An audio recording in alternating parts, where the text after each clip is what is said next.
Yeah. So, if you remember a comment I made just before we set off at lunch there, I said try and bear in mind a little paradigm that we are considering, which is achieving more with less.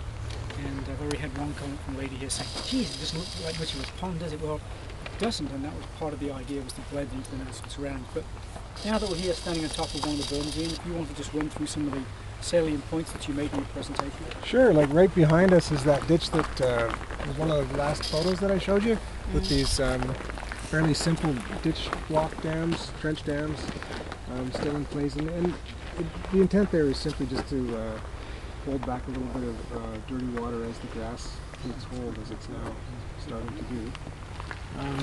The pond itself holds back about 3,800 cubic meters. It's actually quite a bit larger than the other one, believe it or not.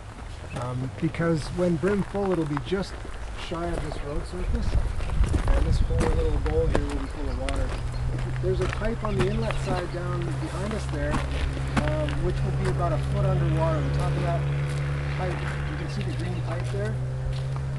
About a foot above that would be top water level in this thing. So the intent is to just try to maintain what looks to be a little more of a natural application, leave some of the riparian vegetation alone.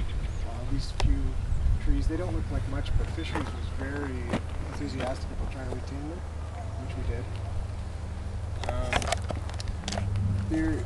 Fisheries was hopeful to create a little bit of aquatic habitat at the far end there, which we were able to accommodate them on. So there are three there's three influent streams to this pond, and the southerlymost drains into that small wetland there, which has been planted with all sorts of carex grass and so on. It hasn't grown up that prolifically yet, but it will. If we come back here in a couple of years, it's going to look quite a bit different. The riparian boundary of that little aquatic area has been planted with native species as well, so that's going to pick up and take off over the next couple of years.